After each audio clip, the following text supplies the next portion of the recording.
All right. Yeah, I don't know what happened there. I don't know. I guess maybe they cut it or something like that. But anyway, let's just continue on with the lesson. Sometimes, you get in the spirit, so they gotta do something. But anyway, let's keep on going. So back in the book of Second Esdras, chapter 14, verse 35, Ezra says, like I was saying, the way the sentence is structured, he lets you know that after death, we're gonna live again. And we spoke about death being what? The separation of the spirit and the body. Okay, and life being the union of the spirit and the body. Right? So if we read on, it says, for after death shall the judgment come, when we shall live again. And then shall the names of the righteous be manifest, and the works of the ungodly shall be declared. All right. So now, taking what Ezra said, he mentioned after death, the judgment is going to come. Let's deal with the judgment. All right. What does he mean after death, the judgment is going to come? Because we just read in the book of Job that when you die, you're resting in peace in the spirit world. There ain't no pain, no suffering. You're at rest. So what judgment is Ezra talking about? Let's get some understanding on what Ezra is talking about. This is the book of 2 Corinthians chapter 10. Salakia, 2 Corinthians chapter 5, verse 10. And this is the Apostle Paul speaking. So the Apostle Paul also gives us some insight on what happens after you die. So 2 Corinthians chapter 5, verse 10. It says here, for we must all appear before the judgment seat of Hamashiach. All right, we must all appear before the judgment seat of Hamashiach. So where's the judgment seat of Yahushua? Is it here on earth? No, it's in the spirit world. So at what point do we appear before the judgment seat? Well, after you die, your spirit then goes to the spirit world, right? We read that in Ecclesiastes 12 and 7. After you die, your spirit goes to the spirit world, and you go, the first thing that happens is you go before the judgment seat of Hamashiach. All right? And as it says here, that everyone may receive the things done in his body according to that he have done, whether it be good or bad. So Apostle Paul, so that's what Ezra means by the judgment, because when you die, you're going to go before the judgment seat and you're going to receive what you did in your body. Meaning that if you're a wicked individual, you're going to go to the spirit world, and the Lord is going to tell you, all right, based on the works you did such and you did such and you did such. When you go back next time, this is going to be your judgment. This is what's going to happen to you. That's why Ezra said we shall live again. Because this is how whatever judgment you're given here is going to get carried out the next time you come about. Okay? Because judgment doesn't take place in the spirit world. And we know that because when you go to the book of, let's get that, the book of Ecclesiastes, chapter 3, verse 16, this is King Solomon speaking. It says here, and moreover, I saw under the sun. So, hold up. If this is the sun, right, the bright old sun, where would be considered under the sun? Well, where was the sun placed? The scriptures tell us in the book of Genesis that the sun was placed in the firmament of the earth, right? In the heavens, right? So the earth's firmament, right? If this is land, the sun is in our firmament. So if you are here on the earth, you're going to look up, right? To see the sun. So that means that under the sun has to be where? The earth. That's why when you go, you look up and you see the sun. The sun is above us. We are under the sun. So when Solomon says under the sun, he's talking about the earth. Okay? So, and even in Tree, right? One of the Akan tongues, the way you say earth is riasit right? Meaning, and Ria can be used also as like sun, like Ria means the sun, okay, and Ase means under. So when you say Ria Ase, you're saying under the sun. If I know I'm not pronouncing it exactly accordingly, but hey, I'm doing something. So Ria Ase meaning the earth. That's how you say the earth. All right, in tree, which if you break it down, it actually translates to under the sun. Okay, so when Solomon says here, Ecclesiastes 3:16, and moreover I saw under the sun, which would have to be the earth, the place of what? Judgment. The place of judgment. Solomon saw under the sun the place of judgment. And it says what? That wickedness was there, and the place of righteousness, that iniquity was there. So Solomon saw under the sun the place of judgment. So how do you piece this all together? Well, Ezra says after we die, then the judgment, then we live again. Paul says when we die, we go before the judgment seat of Hamashiach to receive whatever we've done in our body, whether good or bad. So after receiving it, we know according to Ecclesiastes 3:16 that when we receive the judgment, we're going to need to come back on the earth to serve out that judgment. All right, Shalom, Elder Brother Manat Zakba, while the rest of you are watching. We're going to need to come back on the earth to serve out that judgment. That's why we're going to live again. Because where do you live? Remember, life going into the basically the union of the spirit and the body. Because when you say somebody is dead, for example, you say Yahushai, right? We know Yahushai died, and then he went to the spirit world. But he's dead, but it doesn't mean he doesn't exist anymore. He still exists, he's just in the spirit world. So we know that death does not mean that you don't exist. Death just means that you're no longer on the earth. And pursuant to Ecclesiastes 12:7, when you die, your spirit goes to the spirit world and your body remains in the earth. So death, right? I'm going to write it here. Death is simply the spirit and the body separated. That's all it is. Your spirit separates from your body. And life is when they come together. Life, I'm just, it doesn't make sense, but it's supposed to be a union. Okay? So life is when your spirit and your body come together, and that's why it happens at birth, because that's when the body is made for the spirit to come and enter it. And that house, right? The abode that you come and dwell in. So we know that in order to serve out our judgment, we're going to need to be on the earth for that. Because the judgment isn't carried out in the spirit world, the judgment is carried out on the earth. But in order to be on the earth, you have to have a spirit inside of a body, right? Called life. And then that has to be happening here. So if Ezra and the Apostle Paul said, after we die, there's a judgment that comes after we die, then Ezra tells us that we're going to need to live again. So after you die, you're going to get your judgment sentence, and then you're going to come back on the earth to serve out that judgment sentence. And that's why King Solomon said he saw under the sun the place of judgment. So now, if this is the case, let's look at another route, right? Because we tell you that this is the case. Reincarnation. That's what it is. You're back in the flesh. When you died, your spirit left the flesh, but then when you came back again, your spirit came back into the flesh. Reincarnation. Now you have people that teach hell, right? Re-in, for short, reincarnation. People teach hell, and they say, well, hell is death, and after death, fire. You burn in there forever. After you die, you burn in there forever. But hold on one second. Here's the key thing about why this can't happen. You can't have this and this at the same time. You have to have either one or the other. Because in death, and when you teach hell, where is the part where you live again? It's not there. Because after you die, you're going to be here burning. You're not going to come back and live again. You're going to be here burning.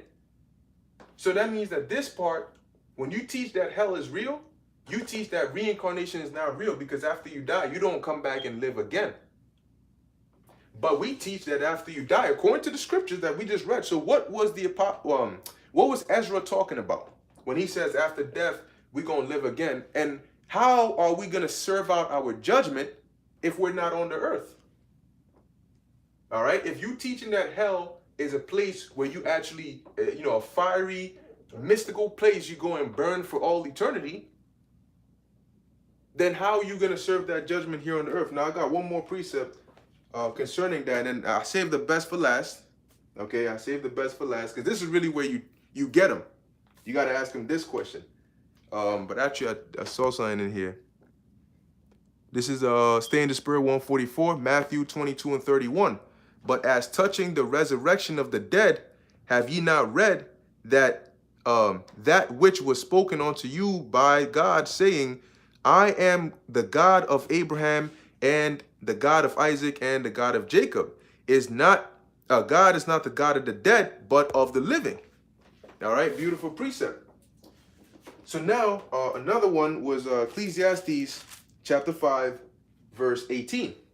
And it says here, behold, that which I have seen, it is good and comely for one to eat and to drink and to enjoy the good of all his labor that he taketh under the sun all the days of his life, which the Most High giveth him, for it is his portion. So we know that, because somebody might try to argue, well, under the sun doesn't mean on the earth.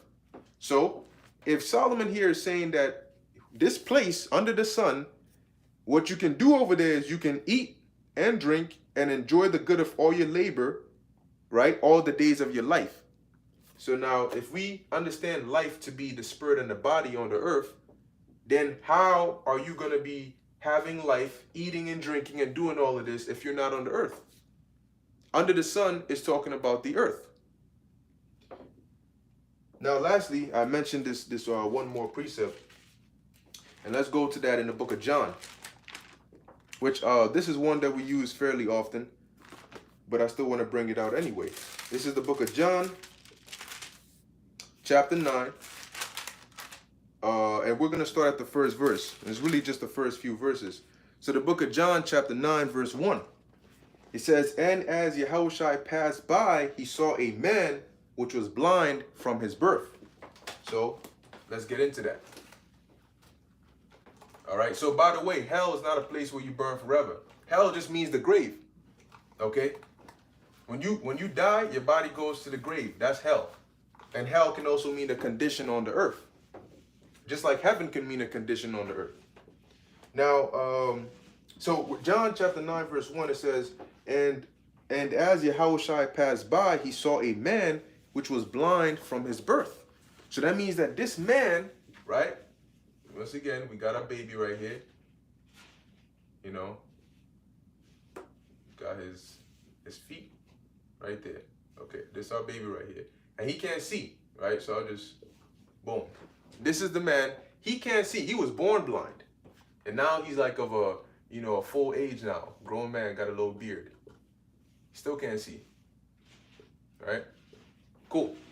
So it says here that he was blind from his birth, and his disciples asked him. So the disciples asked Yahushua, saying, Master, who did sin, this man or his parents, that he was born blind?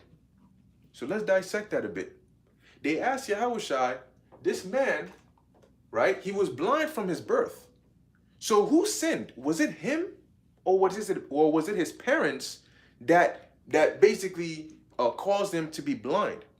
Now we know we can rule out his parents because we read when we first started in the book of Ezekiel 18 and 20 that the son is not going to pay for the sins of the father. Neither the father for the son, but everybody's going to pay for their own sins. So we know he's not paying. He wasn't born blind because of his parents. But now you got to ask yourself, why did the disciples ask Yahushua if he had sinned? Because think about it. If he was born with the judgment, at what point did he do the actions to get the judgment? He was born with the judgment. The second he came on the earth, He was blind. Judgment has occurred here. Boom. Judgment. He was already born with it. So now, at what point, this is where his life starts. This is where his life starts. At what point did he do the action that would lead to that judgment of him being born blind? How far back can you go? If he came on the earth already with the judgment, at what point did he do the action to give him that judgment? And they can't answer that. Because then, does that mean the Most High is just wicked? He's just evil? He just said, this guy ain't done nothing, but I'm going to just smite him with judgment of blindness just because. His parents didn't, it wasn't because his parents did something, right? I said I'm going to judge everybody accordingly, but he's a baby. And babies don't do nothing. So I just gave him judgment because I wanted to. No, that's not what happened. But now, if we fit in here, the reincarnation, we know that what? After death, like we read, 2nd Esdras, you have the judgment, which is your sentence, and then you live again. Okay? So when you look at it from, from an actual biblical perspective, you're going to see the bigger picture. So I'm going to have to redraw this so you can see the bigger picture. See, at first we're looking at it from here onwards. But when you get the bigger picture, you start to see, hold on, this baby right here that's born blind, right, with the judgment, there's something more going on before we get to this part right here. This is not the beginning. All right, this is not the beginning. This is actually this part in the process of what's going on. Now, he may, go on. He grows up. He's a grown man. He still got his beard, but he's still blind, right? Something had to have happened over here. This is the part that's a mystery, right? Before birth. This right here is before birth. This is after birth. After birth. This is before birth. So now, what happened here that led to this right here? And that's when you got to refer back to what? Reincarnation, because reincarnation is the only explanation for this kid being, or this individual being born blind. Clearly, well, in this case specifically, Yahushua tells him that it was neither. The Most High did that on purpose so that his power can be, glorified. But in a case where maybe he wasn't blind, maybe it was a baby that was born with Down syndrome. Maybe it was a baby that got hit by a stray bullet at, 3 months old or whatever the case may be. You got to go back here. So now we're at where he's living with the judgment. But prior to that, he was in the spirit world receiving his judgment. Okay? He probably came here, bowed down. All right? There we go. So he bowed down before the throne, the judgment seat. Wow, this is a horrible drawing, but bear with me. You'll see what I'm talking about. So here he's getting his judgment sentence. Judgment sentence. And before that, he was doing whatever wickedness he was doing. And then he died, right? So let's say death. I don't know, maybe he also got shot in the head. Boop, there's a bullet. Boom, he's dead. There you go. All right. Now you get the full picture.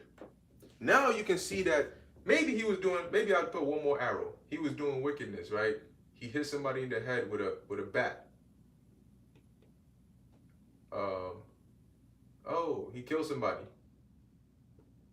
Right. So just go with what I'm telling you this looks like. So he killed somebody. He hit somebody in the head with a bat. He committed murder. He wasn't supposed to do it. He went about and he died. Okay? Maybe he died in his sleep or whatever the case is. After death, after he died, his spirit, see, his body came down to the earth, but his spirit went up to the spirit world. And when he got to the spirit world, he, according to 2 Corinthians 5 and 10, he went before the judgment seat and he received his judgment, telling him, the next time you go on the earth, this is going to be your judgment because of what you did. All right? Because of what you did. And so after that, 3 to 4 generations later, lo and behold, he's come back on the earth. The same spirit, right? The same spirit that did this, the body died, the spirit went to the spirit world, the spirit got his judgment, the spirit came back in this body, and the judgment was blindness. Okay, I'm just using an example. The judgment was blindness. So now you see, wait, hold on a second. The baby was born blind, but I'm sure there was something going on here that I can't see. If I look at a baby, I can't tell that this baby what he was doing in his past life. But I might have some glimpse into it based on the outcome. This is an outcome. It's a beginning, but it's also an end. Okay? Because there's this part right here. Right here, that's this part. Right here, that's this part. And right here, that's this part. So this shows you that there is no hell. You can't, if the spirit was burning in hell, this would be erased. This part wouldn't be here. And then that would raise up a couple more other questions. Is the Most High always creating spirits? Is he creating more and more spirits? Because if maybe he created 10,000 spirits to start with, eventually they're all going to die. And if they never come back on the earth, right, they might have children. But what if there's like some disaster that wipes out all the kids? Then what happens? What if one child dies without having other kids? Is the Most High creating new spirits and putting them on the earth every single time? Because the rest are in hell or in heaven. They're not coming back on earth. There's so many questions. Now, the scriptures also talk about locations, like cities going down to hell. So is the Lord going to take a city and put it in burning fire? How's that going to work? But you see, when you understand and you plug in reincarnation, then you can see why the judgments add up. They make sense. No, the Most High is not evil, right? He's not unrighteous. Let me put it that way. He's not unrighteous to say, you ain't do nothing, you just a baby, but I'm going to hit you with judgment anyway. Okay? So it's not, that's just a little baby. This is why Ezekiel 9:5 is written. Ezekiel 9:5 says, slay utterly old and young, women and children. And you may say, damn, man, Lord is really going to kill children? I thought they're not under the covenant. They're too young. They're not under the covenant yet. Well, guess what? Before he was, as a baby, he was old enough to be doing whatever he was doing. And as a matter of fact, I have one more precept. It's in the Apocrypha. Lord, I hope I can find it. And this was actually by King Solomon. He also said this. It's a being. See if I can find that. Yep, there we go. This is Wisdom of Solomon, chapter 8. And I'm going to start up at verse... all right. Wisdom of Solomon, chapter 8, verse 17. It says, now when I considered these things... That's it. Yep. Like the elder brother said, both soul and body are only together here on the earth. All right, and Ecclesiastes 12:7 makes that very clear. So it says here, Wisdom of Solomon, chapter 8, verse 18. Right, it says here, or actually verse 17, now when I considered these things in myself and pondered them in my heart, meaning in his mind, how that to be allied unto wisdom is immortality, and great pleasure it is to have her friendship, and in the works of her hands are infinite riches, and in the exercise of conference with her prudence, and in talking with her a good report, I went about seeking how to take her to me. So after he saw all the benefits of having wisdom, he went and sought wisdom. Now it says here, verse 19, for I was a witty child and had a good spirit. Yea, rather being good, I came into a body undefiled. And that's the part that I want to highlight. Wisdom of Solomon, chapter 8, verse 20. He says, Solomon said, yea, being good, I came into a body undefiled.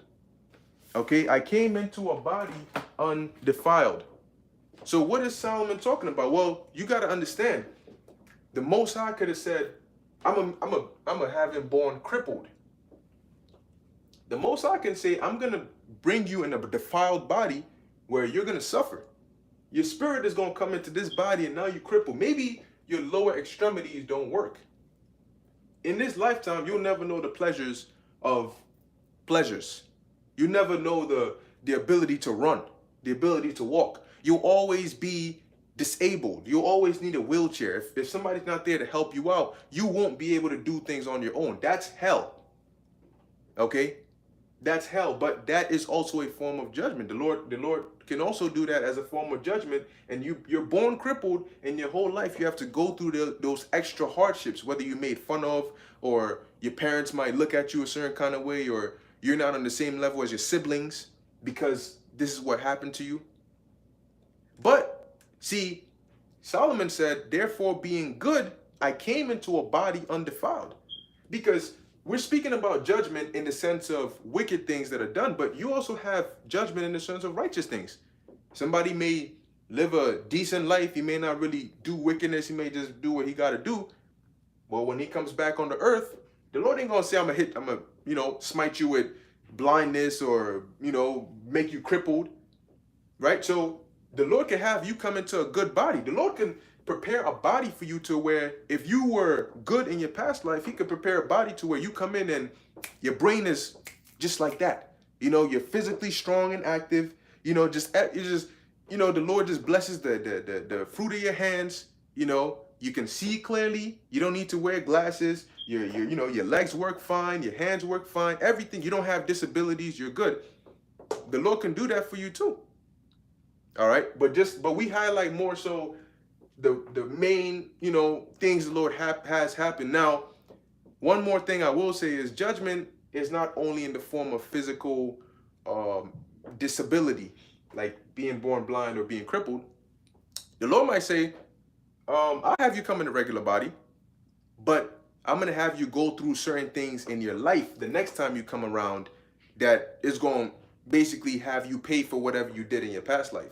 So the Lord might say, all right, you're going to go back on the earth, but, I don't know, you're going to have a son and then your son is going to die at this age, or, your whole life you're going to be poor, struggling in this, and you just, So, the details of the Lord's judgment, I can't tell you that part. I can only tell you the part, that's been given to us in the scriptures. Okay, but to conclude, let me actually erase this. To conclude the lesson, actually, hold on a second. I did see. Let's see. That's right. This is Stay in the Spirit 144, Zephaniah 3 and 5. The Lord, the just Lord, is in the midst thereof. He will not do iniquity. Every morning doth he bring his judgment to light. He faileth not, but the unjust knoweth no shame. See, he will not do iniquity. So that means even if it's a 1 month old, whatever happens to them, that's we don't know what made it happen. Okay? But we know that in that case, if the Lord did do something to them, there must have been something they did in their past life or something that we don't know about. Everything is in the hands of the Most High, but we do know that he is not unjust. And the scriptures say, Job 4, the 4th chapter, I think 4 and 7, it talks about nobody ever perished being innocent. We may look at Job and be like, damn, it says he escheweth evil. What wickedness did Job do? We don't know what Job did before he was on the earth as Job. We don't know. And to take it a step further as to why you should fear the Lord, the Most High could be like, you know what? Hey, I'm going to put the spirit on you to do wickedness so I can judge you this time and the next time you come. So how is that? That's why you got to fear the Lord, man. You look at like Judas Iscariot, for example. The Lord said, I'm gonna make you the guy who, who's gonna do this, and then damn, Lord. Woo, that's it. Yep. Stay in the Spirit 144. The ending of that precept said, the unjust knoweth no shame, Antiochus still came back wicked, even after his painful death. There you go. So guess what? Antiochus suffered that painful death. He came back this time, and he's still going to be a part of those going into captivity. His nature is still going to be wicked, and he ain't going to change. And the Most High, this is surface level in terms of what the Most High, the details of how the Most High has actually set it up. So the intricacies of how things move in the spirit, I mean, if we understood all that, trust me, man, like even doing a video like this, the things that are actually going on in the spirit, we don't know the full extent of it. All I know right now is like I turn on the camera, I'm doing this lesson, you know, and Lord willing is edifying. I'm just trying to explain the scriptures to the best of my ability, but I don't know what else is happening in the spirit. All right, like you may be watching, oh yeah, Khan, okay, oh this listening, you know, Lord willing, getting edified, but you don't know what else is going on in the spirit. I don't know who somewhere else is hearing this, probably like, oh, what is that really? Oh, shoot, and you know, all we know is we just do the work of the Lord. But in due time, we're gonna understand fully what exactly were we doing, how big of a deal it is to be in this truth. That's right. The Elder Tazo, I'm staying in the Spirit 144. Hey, that's why all Israel will be saved. Yeah, because even after all their wickedness, guess what? They gonna come back again. They shall know it after death by pain. That's right. So when you look at it, this and you ever heard the term cycle of life? Cycle of life. A cycle is like this. Let me just close it right here. That means that if you start here, at some point you're gonna what? End up back here. The term cycle of life wouldn't make sense if you said life, death, heaven,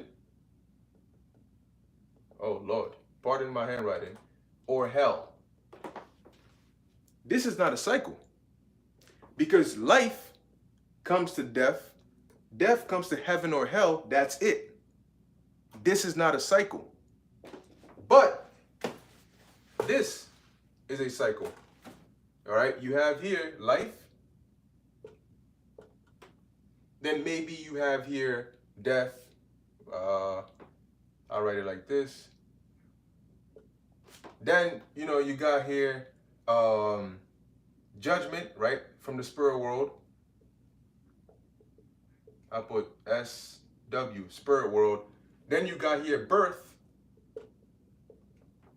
And then so on and so forth. This is probably together, but you know, hopefully you get what I'm trying to say.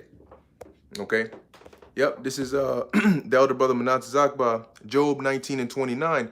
Be ye afraid of the sword, for wrath bringeth the punishments of the sword, that ye may know that there is a judgment. There you go. And I also believe there's a scripture that says that the Most High is known by the judgments that He executeth. I think something along those lines. I hope I'm not butchering two precepts, but basically, if you follow this, you'll see why it's called the cycle of life. Okay, because you're born, right? You go through your life. At some point, you die. But after you die, it doesn't stop there, or else it wouldn't be a cycle. You die, you in the spirit world, you meet whatever judgment you're told you're going to serve, and then eventually your spirit comes back again, birth, through birth. Your spirit comes back again on the earth. You live another life. Eventually you die. Same process. This is a cycle. That's why it's called the cycle of life. Okay? You have this part here is on earth. This part right here happens on earth. This part right here happens after death. Spirit world, earth. Spirit, earth. And together, you have the cycle of life. Now in the kingdom, technically for us as Israelites, at some point, you know, this will be rearranged because we're not going to die in the kingdom. Okay? We're going to live forever. So we ain't going to have to go through this part. We're just going to, it's going to be like a line that just continues on going. All right, when you have that arrow, it just means it just continues going. That's immortality. Okay, immortality, and this is what we're seeking for, because this is going to be our escape out of this cycle, and we're going to get into that immortality. That's why the kingdom is going to be a whole new age. All right, but I don't plan to keep on rambling. I'm gonna read this real quick. This is GMS narrator SC, Psalms 9 and 16. Yes, the water, that's the one, yep. The Lord is known by the judgment which he executeth. The wicked is snared in the work of his own hands. So once again, right, when this individual comes back and he goes through this judgment, that's a snare he fell into by the wicked works of his own hands. Okay? That's why the Lord said, I'm going to recompense upon you according to your works. You get judged according as your works are. What did the Lord tell Cain? If you did righteousness, if you ain't do the sacrifice right, why are you mad? If you did it right, I would have had respect onto your sacrifice. But you didn't. So I did it. It's like a cause and effect. Right? So finishing up here, it says Psalm 9 and 16, the Lord is known by the judgment which he executeth. The wicked is snared in the work of his own hands. Haggayon Selah. Verse 19, the wicked shall be turned into hell, and all the nations that forgetteth the Most High. Meaning what? They're going to die. They're going to go into the grave. That's why you got to understand these words. Because then, so guess what? If you can understand this lesson, now the next time you go across, you read the scripture and you see hell, you got to stop. Innately, you may think, burning forever, but you got to stop, because now you have to apply your understanding now. You have to say, hold on a second. I know that I can eliminate somewhere you go and burn forever. And that means that I need to now say, okay, so it's not talking about that. What could this possibly be talking about? Do I need another precept to back it up? But I know it can either mean the grave or it can go into a hellish condition. So which one of those two best fits in here that makes sense? And that's when you get understanding, you got to apply it. You understand who the devil, who is Esau, what is the main points of the doctrine of the scriptures. Now, whenever you come across any other precept, you figure it out, because I know what it cannot mean, and I know what it could possibly mean, because I know, Esau, I know who he is, I know, how the things are set up, so I could fit them in there and understand what it's talking about. It's a process called learning. Shalom, Aharon. All right, this is Stay in the Spirit 144, 2 Ezra 4 and 36. And unto these things, Uriel the archangel gave them answer and said, there we go, there's another one. Even when the number of seeds is fulfilled in you, for he hath weighed the world in the balance. So what does that mean? Even when the number of seeds is fulfilled in you. Now we got to draw another one. All right. So let's take a look at this. I'll do it right here. I don't need too much space. So your seed, we know that, for example, if a man, right, puts his seed in a woman and you get a baby, right? And the baby is the offspring of the man. The baby is the seed. The woman is what nurtures the seed, and then the baby comes out. The baby is really the seed, the offspring. Okay, the raza, the coming forth. So this man is carrying the seed, and the woman nurtures the seed, and the baby comes out. So 1 seed, 2, 3, 4, 5, and these are counted in terms of generations. Okay, in terms of generations, because this spirit be like, Lord have mercy, maybe roughly like 2,500, 2,400 around that time years ago. If you come back roughly every 3 to 4 generations, then the Lord already knows how many times you got to come back, on the earth before you would be in the last days. So he was being told, look, when the number of seeds is fulfilled in you, that's reincarnation. Because Ezra would come back, and then he would come back, and then he would come back, and then, so it's like every time you do this cycle, that's 1. Okay, 1, 2, 3, 4, 5, that's reincarnation. You're back. When you hear re, it means again. Okay, re, again, re, again, re, again. All right, I'm trying to make it as plain as possible. See what else is on here. Yep, this is a GMS narrator SC7, Matthew 11 and 23. And thou, Capernaum, which are exalted unto heaven, shall be brought down to hell. So now let's take a look at that. All right, now Capernaum is a city, but we know hell is a place where you burn forever. So, right, boom, this is fire. It doesn't look like it, but trust me, this is fire. So this is hell. And let's say Capernaum, you know, I used to be really good at drawing. Trust me, I used to. But this is Capernaum, right? And the Lord said, and we know the Lord is not lying. He's not a liar. But he said, thou Capernaum, which are exalted onto heaven. So does that mean that Capernaum went all the way up into the spirit world? It just like a flying city, went up into the heavens because it was exalted up into heaven, right? It says, shall be brought down to hell. So does that mean that at any point, this city right here came down to hell? Because if we go with hell being a place where you burn forever, so at some point this city just came down here, burnt for a little bit. But then if you go there today, there's no record of this city ever, a city just disappearing, going to burn. Why the hell would the Lord burn buildings? You know what I'm saying? Like, why would the Lord take a city and just burn it in hell for a little bit and then just bring it back? Or he would just leave it there. So whenever you go to the area where Capernaum is supposed to be at, guess what? At some point, you know, it's just going to disappear. It's not going to be there anymore. Because it's not talking about a place where you burn forever. Okay, but that when you're brought down to hell, you're brought down to a low position, either destroyed or you're abased. Okay, and you're in a non-prosperous, suffering-like condition. Okay, it says here, continuing on Matthew 11:23, for if the mighty works which have been done in thee had been done in Sodom, it would have remained on to this day. Yeah, because the Lord was basically telling them, you guys, y'all have no faith in there. All right? Because Sodom and Gomorrah was wicked. So you got to really understand what the Lord was saying. Sodom and Gomorrah was wicked. You know what I'm saying? They were wicked. But the Lord said, if these works were done there, it would have remained. They would have repented.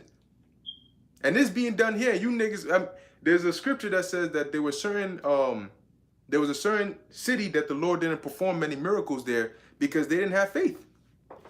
All right. This is a Haran, a Mathba, Proverbs 4:17. Oh, wow. Proverbs 4:7. Wisdom is the principal thing. Therefore, get wisdom. And with all thy getting, get understanding. Because that's like knowledge, right? I'll give you one more example. Knowledge is like when somebody tells you, hey, I'm going to give you $1 million. And then an understanding is like when somebody tells you, hey, I'm going to teach you how to make $1 million. Okay. So you get the $1 million, or maybe, you know, wisdom and understanding. You get the $1 million. You understand how is the $1 million gotten. And now you know how you can make $1 million. So that's why wisdom is crucial, because knowledge, I can tell you this is this. But you need to know how to figure it out for yourself, because I can't tell you everything. You need to know how to figure things out. You got to learn how to think, how to seek the things that will give you understanding. When you read a precept, don't just read it. Oh, I read it just to read it. I got my daily reading. I just read to read. Now I know what it says. But do you understand what it means? Because if you understand it, that's when you're going to know, okay, so this scripture is talking about this. The bigger picture actually means this. And ultimately, you look at the doctrine that we teach, starting from the elders and apostles of Great Millstone on down. When you understand the doctrine, you'll see how the scriptures all fit in. Because the doctrine is like the picture, the big, giant picture. That's the doctrine. And then you have the puzzle pieces, right, that all fit one to another in here. And those are the precepts. So you'll notice that when we're teaching you the doctrine, we can't teach you the doctrine without the precepts. We need to say, all right, hey, this precept here, you mark this, John this, and we line up certain precepts together. When we're done lining them up, you'll start to see the picture. If this is supposed to be a face, you're going to start seeing it. So the precepts fit in and they start to make, that's why people say, how do you playing Hebrew hopscotch, you jumping from here to here. Well, I got to get the pieces to put in the right places so you can see the picture, so you can understand what it is that I'm talking about. All right. But anyway, I think it's time. This is a good place to end it. Yep, this is, I'm going to read this real. King of Kings, Yahushua is coming soon, Revelation 20 and 14. And death and hell were cast in the lake of fire. This is the second death. There you go. All right. So that goes to show you that hell, how is death going to be cast into, how is death and hell going to be cast into fire if hell is fire? But anyway, I'm going to end it here. Lord willing, you were edified. In closing, I want to give all praises, honor, and glory to Yahweh, Bahasham, Yahushai, Bahasham, Rachak, Wadash. And until next time, Shalom.